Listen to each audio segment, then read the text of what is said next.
Đêm ấy, tay anh xoay ổ khóa một tiếng cạch khô khốc, như ai gõ móng tay lên nắp quan tài của những lời tôi từng tự bào chữa.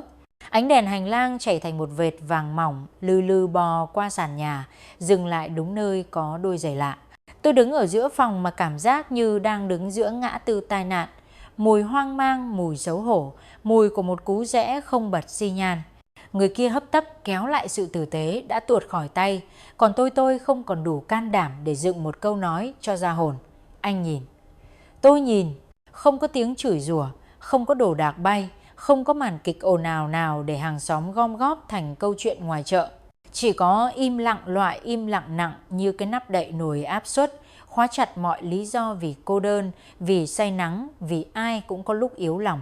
Tôi đã từng nghĩ nếu bị bắt quả tang, điều đáng sợ nhất là cơn giận dữ, hóa ra không. Đáng sợ nhất là khi người ta không nói gì, không hỏi tại sao, không gầm cút, không diễn vai thẩm phán. Chỉ ngồi xuống, rót nước đẩy về phía tôi một chiếc cốc như đẩy về phía bị cáo một tấm gương. Tôi soi vào đó và thấy một người đàn bà lạc lối, mang trên vai chiếc ba lô nhãn cô đơn để che đi cái hộp đen tên tự ái. Nước trong cốc yên như mặt hồ đêm, chỉ cần một câu dối trá chạm vào là gợn. Nhưng anh không cho tôi quyền làm mặt nước gợn nữa. Anh giữ bình yên như người canh cửa giữ danh dự cuối cùng của chính mình. Nếu đời có nhạc nền, chắc lúc ấy sẽ nổi trống rồn. Nhưng đây là đời thật, không nhạc, không đạo diễn, không đạo cụ. Chỉ có ba nhân vật và một câu hỏi không phát ra thành tiếng. Ai là người sẽ nói thật trước, tôi nuốt xuống mọi bào chữa. Bởi tôi biết đêm nay không phải trận chiến để thắng thua. Đây là buổi mở hộp đen nơi mỗi chữ thừa sẽ là thêm một vết nứt trên phần người còn lại. Và tôi hiểu, một khi anh chọn im lặng thì phần nói thật dù đắng đến tê lưỡi phải bắt đầu từ tôi. Kính chào quý vị khán thính giả đang theo dõi chương trình Chuyện đời TV. Hôm nay chúng ta ngồi lại với nhau để nghe một câu chuyện không ồn ào nhưng đủ nặng để ai cũng phải thở chậm. Chồng bắt quả tang vợ ở bên người khác nhưng anh ấy không nói gì. Một chữ im đặt xuống giữa căn nhà đang rung chuyển và từ đó mọi ngôn từ bỗng trở nên thừa. Thưa quý vị, tôi đã gặp nhiều bi kịch gia đình đi qua trường quay này. Có tiếng khóc, có lời qua tiếng lại, có những cơn giận vỡ bờ. Nhưng có lẽ hiếm khi tôi thấy một khoảng lặng dày đến vậy một người chồng chỉ đặt chiếc túi xuống, rót 2 cốc nước và để sự thật tự phát sáng. Và ở phía bên kia là một người vợ không chạy trốn, không phủi tay, dám đứng trước ống kính và trước chính mình để gọi đúng tên của lỗi lầm.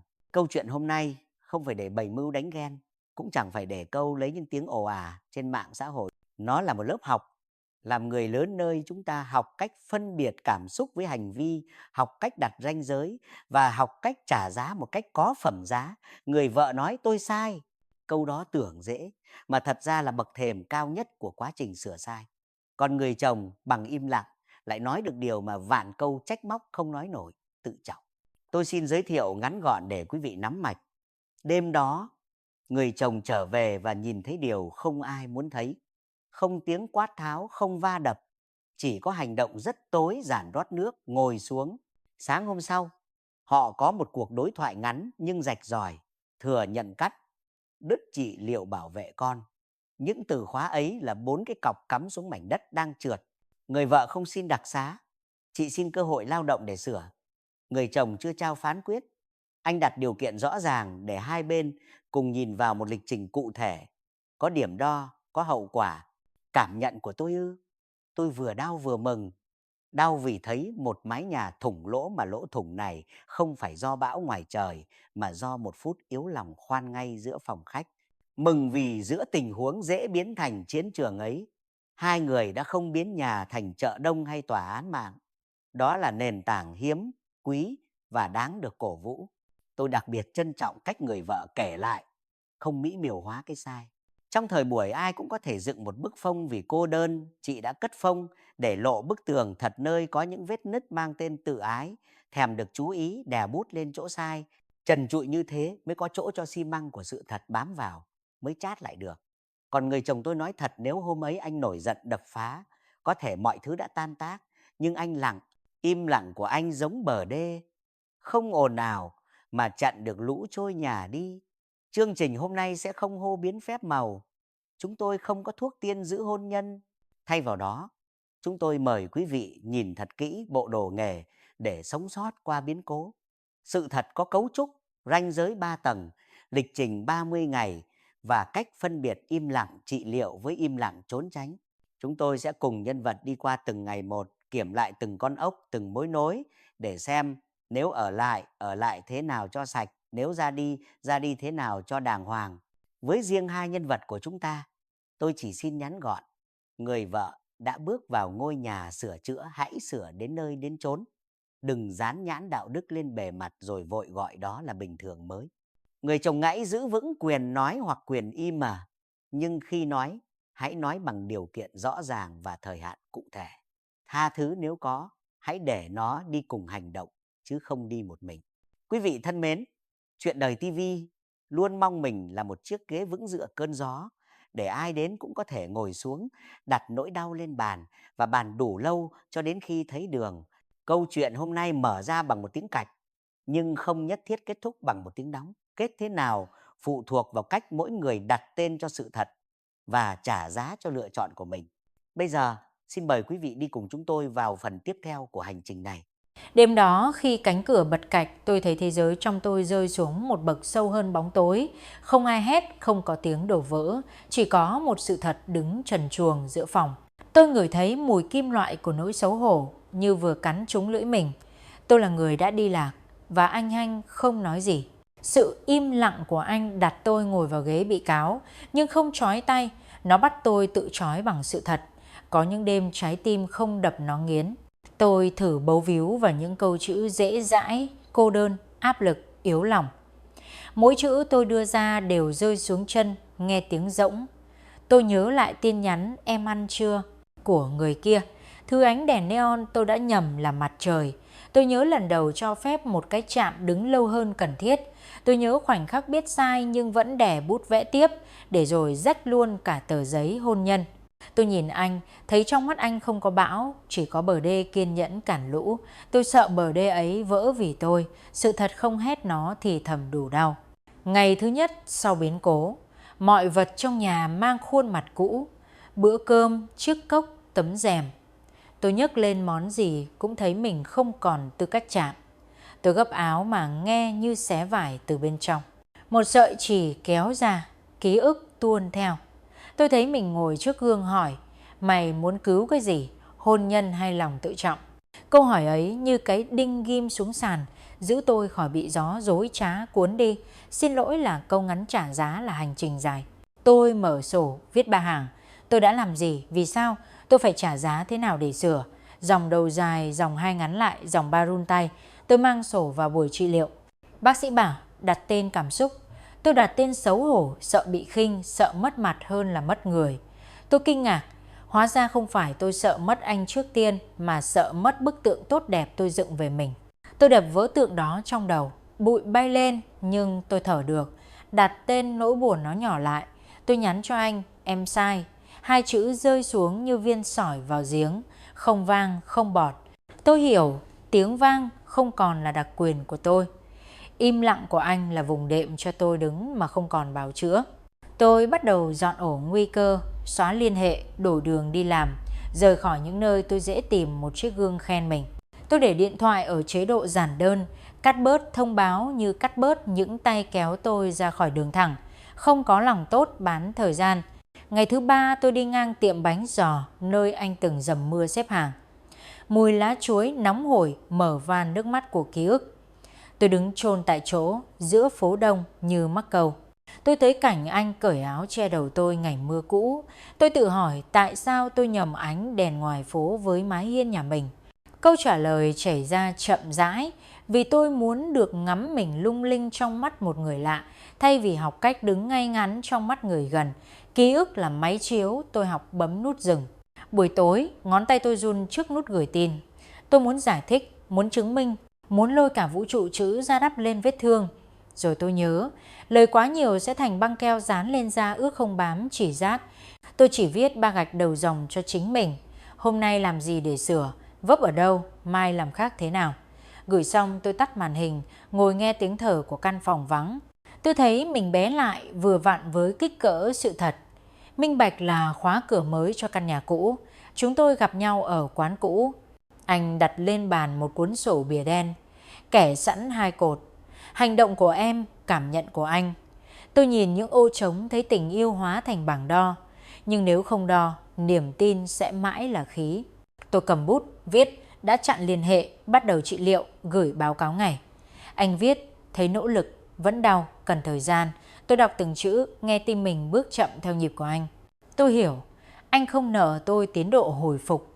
Tôi nợ anh sự bền bỉ. Tôi không xin tha thứ ngay. Tôi xin được làm việc. Có lúc ký ức tấn công như đợt sóng ngầm. Tôi đang rửa bát bỗng nghẹn lại, nhớ tới cái nhăn mày của anh khi mệt mà vẫn bưng nồi canh cho tôi. Tôi phải bấu vào bờ nào? Tôi bấu vào 3 nhịp, dừng đặt tên đổi cảnh, dừng để khỏi vung dao lên chính mình.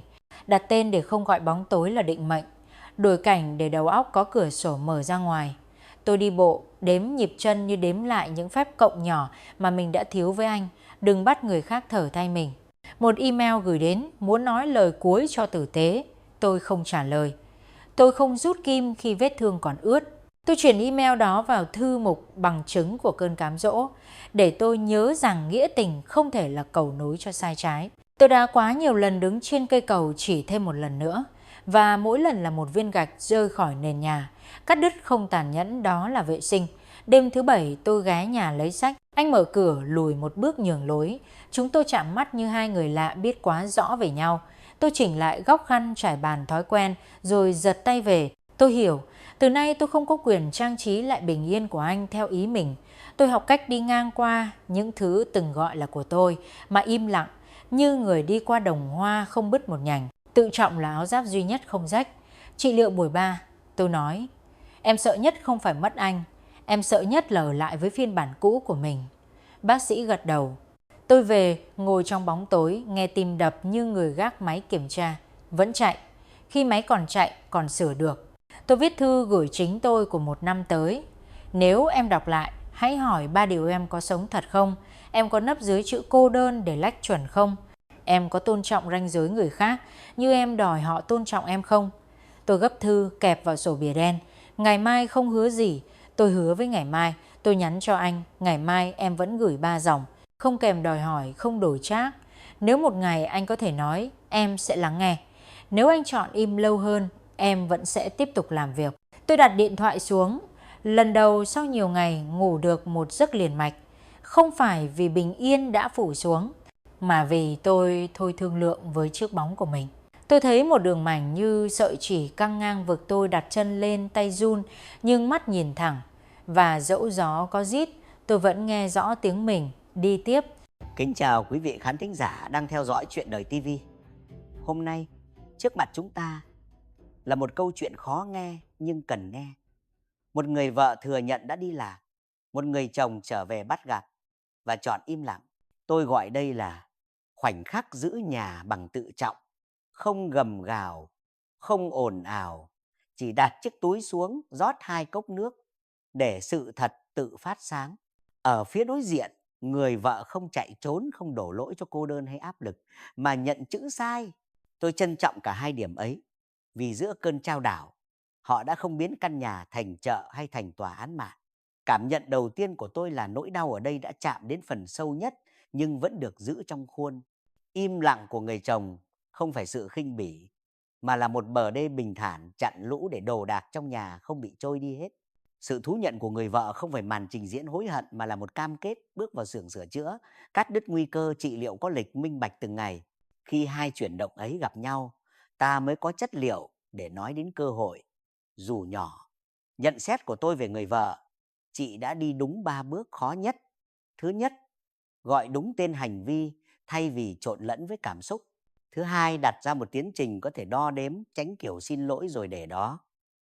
Thứ ba, không bắt người chồng phải trở thành khán giả bắt buộc cho từng nhịp sửa sai của mình. Ở đây tôi thấy một sự tỉnh táo đáng quý. Chị hiểu mình nợ hành động, không nợ màn thuyết trình. Dẫu vậy, chị vẫn cần giữ 2 cảnh giác. Một là đừng vô thức quay lại tìm ánh đèn chú ý từ bên ngoài để bù cho sự mệt mỏi bên trong.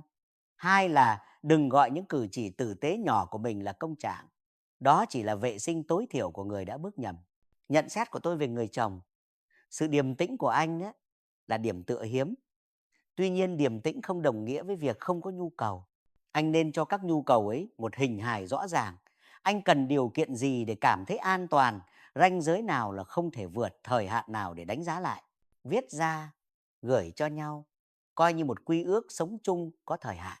Như vậy anh vừa bảo toàn tự trọng, vừa không bị cuốn vào vòng xoáy trị sửa đến đâu, tôi thấy thế nào thiếu bản lề.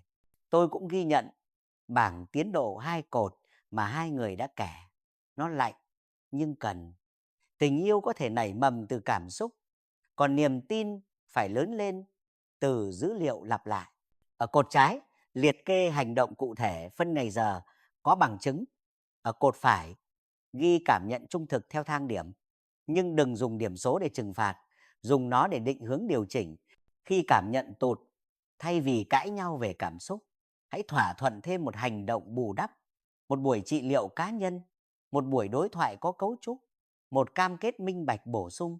Về ranh giới, tôi đề nghị vẫn giữ 3 tầng như hai người đã thống nhất. Tầng không thể chấp nhận tái liên hệ với người cũ đổ lỗi ngược, lấp liếm. Tầng cần thiết, trị liệu đúng lịch, báo cáo ngắn cuối ngày, minh bạch, lịch trình trong giai đoạn tái thiết. Tầng mong muốn, những cử chỉ nhỏ để chữa lành, nhưng không biến mong muốn thành nghĩa vụ. Cấu trúc ấy giúp cả hai không trượt dài theo tâm trạng. Tôi cũng muốn nhắc nhẹ về vệ sinh cảm xúc. Mỗi người cần một cơ chế tự chăm sóc, ngủ đủ, vận động đều, có một người bạn, neo để nói thẳng khi trượt, hạn chế đưa chuyện riêng lên mạng xã hội. Dư luận cho ta cảm giác được phe, nhưng rất hiếm khi cho ta lối ra. Kết lại, tôi không cổ vũ đoàn tụ bằng mọi giá, cũng không ca tụng chia tay như một chiến thắng. Tôi cổ vũ sự rõ ràng, ở lại thì có lộ trình và điểm đo, rời đi thì có chuẩn bị tử tế về pháp lý, tài chính và thông báo tối thiểu cho người thân cần biết. Quyết định cuối cùng thuộc về hai người lớn đã ngồi xuống với sự thật. Khi quyết định ấy được ký bởi hành động bền bỉ, dù là ở lại hay ra đi, cả hai vẫn giữ được thứ đáng giá nhất, phẩm giá. Ngày tôi quay lại cơ quan, từng cặp mắt như tấm gương phẳng. Không ai nói gì nhưng im lặng có chữ. Tôi bước qua hành lang mà thấy tiếng giày mình như gõ vào một bảng điểm vô hình. Tôi quyết định không trốn. Tôi làm đúng công việc của mình, gửi email đúng giờ, từ chối mọi lời rủ rê hẹn muộn. Buổi trưa tôi ngồi ở bàn gần cửa sổ, mở hộp cơm tự nấu. Cơm nguội nhanh trong phòng máy lạnh, nhưng tôi thấy lòng mình nóng như đặt trên bếp. Một tin nhắn hiện lên hỏi thăm vu vơ. Tôi chặn ngay, tay vẫn run. Tôi không phải thánh, tôi chỉ là người đang canh cửa. Tôi trở về nhà mẹ đẻ vào tối cuối tuần. Mẹ pha ấm trà xanh đậm, đặt trước mặt tôi mà không hỏi. Bàn tay mẹ gân guốc, ấm đến lạ. Tôi nói con sai. Mẹ gật đầu không thêm bớt một chữ. Sự im lặng của mẹ không giống im lặng của anh. Nó là vòng tay tròn mà tôi tựa vào rồi ngồi thẳng lưng lại. Tôi kể từng mảnh sự việc, không phóng đại, không né tránh. Mẹ bảo con phải sống thế nào để mai này nhìn con của con không thấy ngượng. Câu đó như sợi dây kéo tôi về đúng chỗ. Tối ấy tôi mở sổ bìa đen, kẻ thêm một cột. Tôn trọng con ngay cạnh hai cột hành động của em và cảm nhận của anh. Tôn trọng con không phải là kể chuyện người lớn cho trẻ con nghe. Tôn trọng con là giữ nhịp sống của nó, không dùng nó làm trích nặng đạo đức cho bản thân. Tôi đặt chuông sáng sớm dậy nấu bữa ăn đơn giản nhưng đủ chất, đưa đón đúng giờ, bớt hứa hẹn mơ hồ. Tôi nhận ra những việc nhỏ ấy khó hơn mọi lời hùng biện vì chúng không có pháo hoa. Đêm đến tôi vẫn gặp những cơn giật mình. Có lúc đang gập chăn, tôi nhớ bàn tay anh trước kia chỉnh lại cạnh chăn cho thẳng. Một động tác rất nhỏ, giản dị mà ấm. Tôi từng xem thường những ấm áp nhỏ rồi đi tìm những đốm sáng rực bên ngoài. Tôi đã đi sai. Tôi viết một danh sách ngắn những điều từng là bình thường mà quý giá. Bắt canh buổi tối cuối tuần đi siêu thị, tin nhắn về trưa. Tôi muốn tập nhặt lại những hạt gạo nhỏ thay vì cứ đòi một mâm cỗ chóng tàn. Có buổi trị liệu thứ tư, bác sĩ hỏi tôi điều gì khiến chị khó tha thứ cho chính mình. Tôi trả lời tôi sợ mình chỉ đang cố để lấy lại hình ảnh đẹp, chứ không thực sự tôn trọng người đã bị mình làm đau. Bác sĩ đề nghị tôi thực hành nói ít, làm đều. Giảm một nửa số câu giải thích trong tuần, tăng gấp đôi số hành động đã cam kết, tôi gật. Đêm đó tôi xóa đi một tin nhắn dài đã gõ sẵn cho anh, thay bằng 3 dòng báo cáo hôm nay. Chưa bao giờ việc bấm xóa lại nặng như vậy. Nhưng tôi biết nặng vì tôi đang cắt một thói quen, dùng chữ để xin nhẹ tội. Một chiều mưa, tôi tình cờ bắt gặp nhân vật kia ở xa xa bên kia đường. Không có kịch, không có ánh mắt thách thức, chỉ là hai người đi qua nhau như người lạ. Gió thốc vào mặt, lạnh và sạch. Tôi tự nhủ chúng ta không phải kẻ thù, nhưng cũng không còn bất cứ cây cầu nào để qua lại. Ranh giới cần rõ để lòng mình đừng mở. Tôi gom những món quà anh từng tặng, bỏ vào một chiếc hộp. Không phải để đốt, để chối bỏ quá khứ, mà để quá khứ ngồi yên một chỗ, không đi lại trong nhà làm rơi vỡ hiện tại. Chiếc khăn choàng mùa đông, chiếc cốc sứ vẽ tay, tấm vé xem phim cũ, tôi chạm vào rồi đặt xuống. Mỗi lần đặt xuống là một nhịp thở sâu. Tôi hiểu ra, buông bỏ không phải là đẩy đi xa, buông bỏ là đặt xuống đúng vị trí. Ngày thứ 14, anh gửi cho tôi một tờ giấy với 3 câu hỏi. Em có còn giữ cam kết cắt đứt? Em có tiếp tục trị liệu đúng lịch? Em có minh bạch ngày của em mà không cần nhắc? Tôi trả lời bằng 3 dòng, kèm ảnh chụp lịch hẹn, bảng tiến độ. Anh nhắn lại, nhận được, chỉ 2 chữ. Vậy mà tôi thấy nhẹ. Vì tôi nhận ra điều tôi cần bây giờ không phải là những câu chữ an ủi. Điều tôi cần là một con đường có cọc mốc. Có hôm sau giờ làm, tôi ra bờ sông ngồi im 15 phút. Tôi nhìn mặt nước lăn tăn, nghĩ về những lần tôi đã dùng cảm xúc như dao bén, cắt vào người khác để thử chứng minh mình còn sống. Tôi xấu hổ, tôi không muốn sống kiểu đó nữa. Tôi muốn sống như người đặt viên gạch đúng chỗ, lặp lại động tác ấy mỗi ngày, dù không ai chụp ảnh, không ai vỗ tay. Tôi dần học cách nhận ra cơn thôi thúc trước khi nó hóa thành hành động.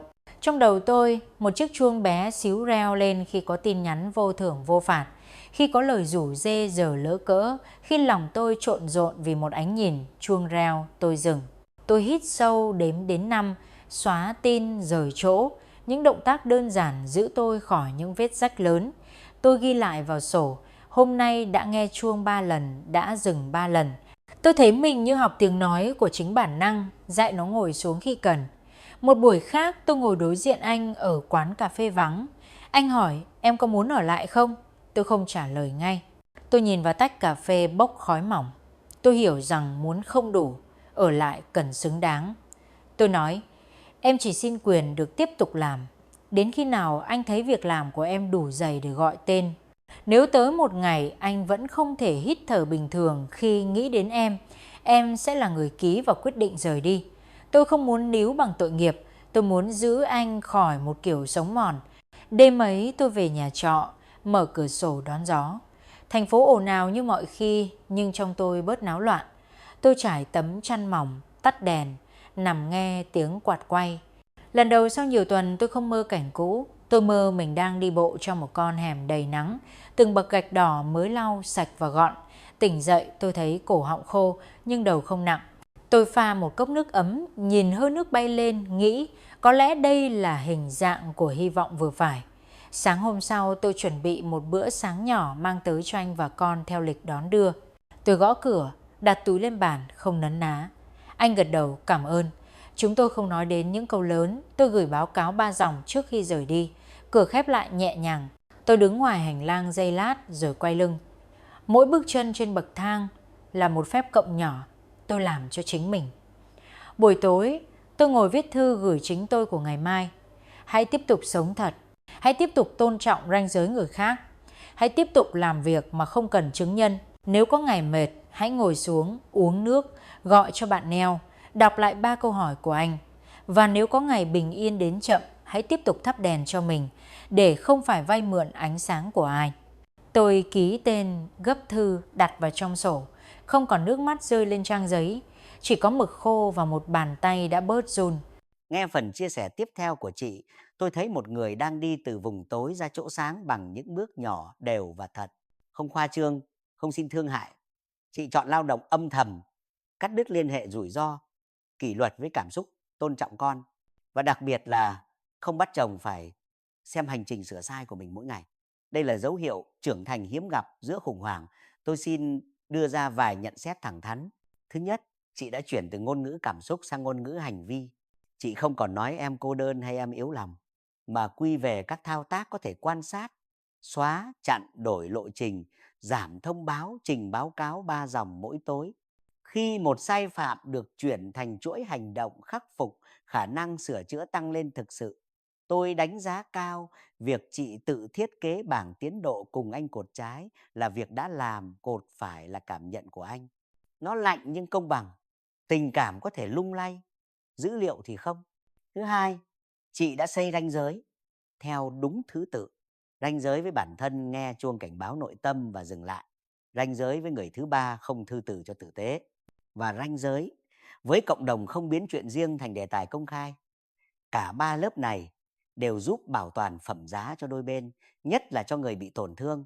Tôi đặc biệt đồng tình với cách chị xử lý lần chạm mặt tình cờ, đi qua như người lạ, không thách thức, không thân thiện, chỉ rõ ràng, ranh giới rõ ràng là nền của bình an.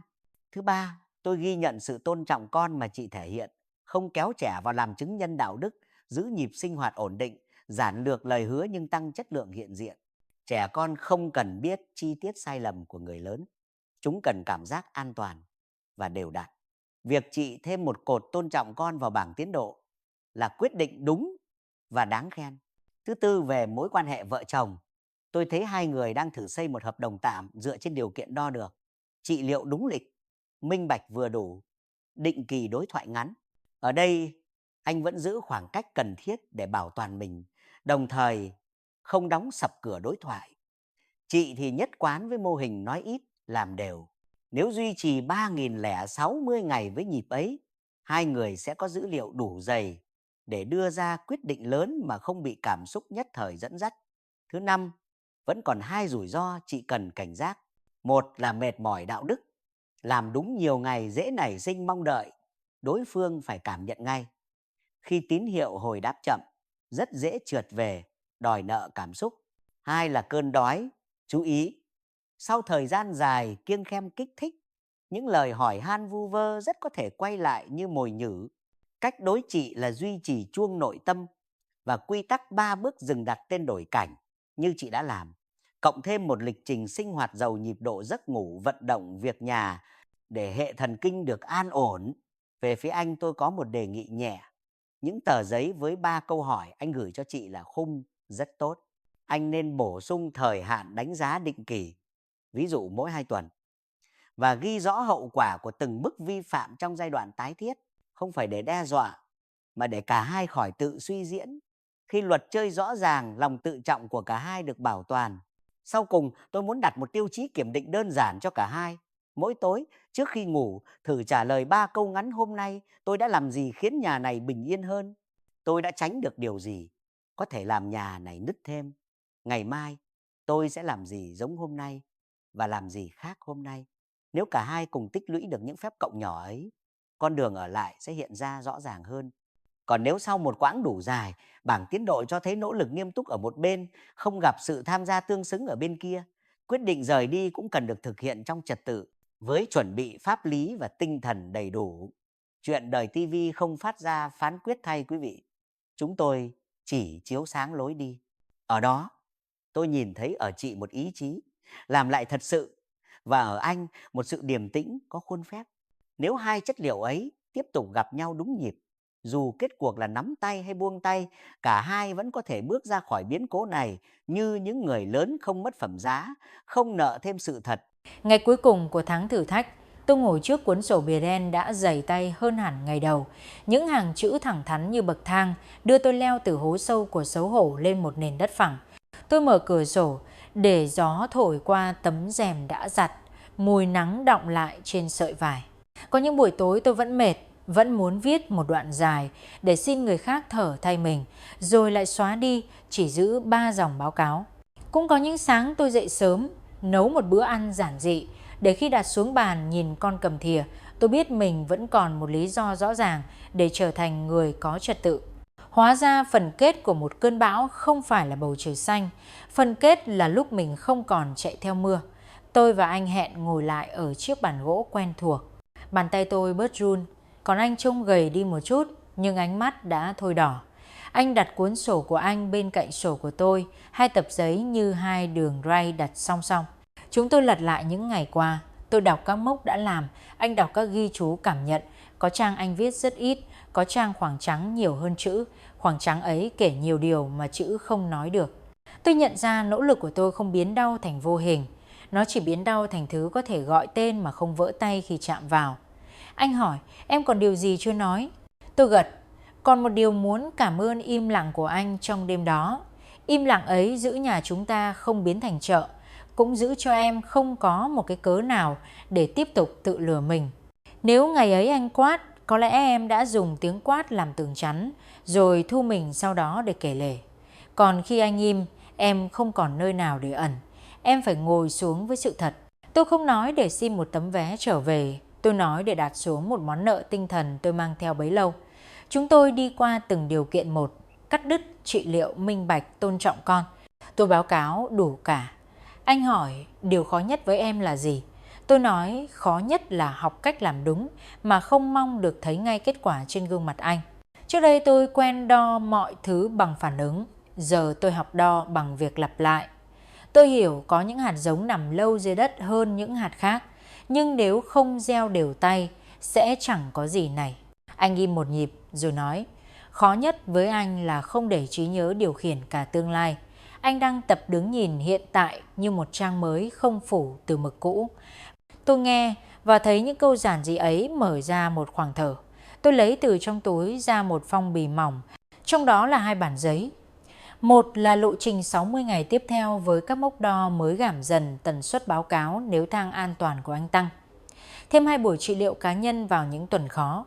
Mỗi tuần 1 giờ làm việc chung không nói về quá khứ. Bản còn lại là một lá thư ngắn cho tương lai nếu chúng tôi không đi cùng nhau. Cách phân chia thời gian, tài chính, trách nhiệm với con. Lời hứa không biến sự rời đi thành lý do để hạ thấp nhau. Tôi nói em làm cả hai vì em tôn trọng cả hai khả năng. Ở lại là một trách nhiệm, ra đi cũng vậy. Dù chọn đường nào, em cũng muốn mình là người lớn. Anh đọc rất lâu. Tôi nhìn chiếc ly nước giữa bàn, ngưng đọng một vệt nắng. Chúng tôi không còn tranh luận về đạo đức, không đưa ra bằng chứng về nỗi khổ riêng, không lôi người khác vào làm cột mốc. Cả hai ngồi với những gì có thể đo được và những gì không thể đòi hỏi.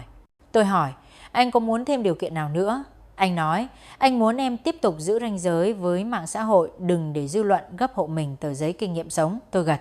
Tôi cũng thêm một điều cho bản thân, mỗi khi muốn tìm ánh đèn chú ý, hãy gọi cho bạn Neo, đi bộ 15 phút, đọc một trang sách. Nếu cơn sóng vẫn lớn, hãy báo bác sĩ trị liệu. Tôi học cách dùng những giải pháp nhỏ để thắng một thói quen lớn. Khi mặt trời xuyên qua vòm lá, anh khép sổ. Anh nói, anh thấy những ngày qua em làm việc thật, không diễn. Anh không hứa thứ anh chưa chắc. Anh chỉ nói rằng anh sẵn sàng đi tiếp 60 ngày. Nếu sau đó trái tim anh vẫn không thể hít thở bình thường khi ở gần em, anh sẽ nói. Và nếu đến lúc ấy em là người nói trước, anh cũng sẽ tôn trọng. Tôi gật đầu nghe một cánh cửa mở ra không tiếng kêu, cánh cửa của sự rõ ràng. Tối về, tôi châm một cây nến nhỏ trong căn phòng trọ, ánh lửa vàng nhạt đủ soi một góc bàn. Tôi lấy hộp kỷ vật ra, mở nắp, sắp lại gọn gàng hơn. Tôi không đốt, không vứt, tôi đặt yên. Tôi lật trang sổ mới, viết dòng đầu. Ngày 31 bắt đầu phần 2 của hành trình. Tôi viết những việc cần làm như người điểm danh. Báo cáo 3 dòng, trị liệu buổi 5, gọi điện cho mẹ, chuẩn bị bữa sáng, đặt lịch chạy bộ. Mỗi dòng là một viên gạch. Mỗi viên gạch là một quyết định nhỏ đứng về phía điều mình nói. Tôi cũng viết cho chính mình vài câu dễ đọc vào buổi mệt. Sự thật đã chọn em, giữ lấy. Đừng đi tìm một tiếng vỗ tay để trả công lương thiện. Nếu gió mạnh, hãy ngồi xuống một lát rồi đứng dậy đúng giờ. Tôi cất bút, thổi nến, để bóng tối phủ kín căn phòng theo cách hiền lành nhất. Trong bóng tối ấy, tôi nghe tiếng tim mình đều đặn, không dồn dập, không phô trương. Tôi biết phần kết của câu chuyện cũ đã được viết. Nó không phải hạnh phúc mãi mãi về sau, cũng không phải bi kịch vĩnh viễn. Nó là một dấu chấm gọn gàng trước khi sang dòng. Ngày kế tiếp tôi đưa con đến trường, nhìn nó chạy vào cổng, quay lại cười. Cái cúi đầu chào của nó làm tôi muốn khóc mà không khóc. Tôi nhắn cho anh một dòng, em đến công ty đây. Anh trả lời. Chúc một ngày làm việc tốt, chúng tôi đi qua nhau như hai người đang tập lại ngôn ngữ bình thường. Tôi hiểu, bình thường là một ngọn núi cao và leo lên mỗi ngày một chút, cũng là một niềm kiêu hãnh. Khi chương trình này phát sóng, tôi không mong mình được tha thứ trên màn hình. Tôi mong những ai đang cầm một nắm gai như tôi đã từng sẽ biết cách xoay mặt gai vào phía nắng. Nếu bạn lỡ làm sai, đừng mượn nước mắt để xóa chữ, hãy mượn thời gian và kỷ luật.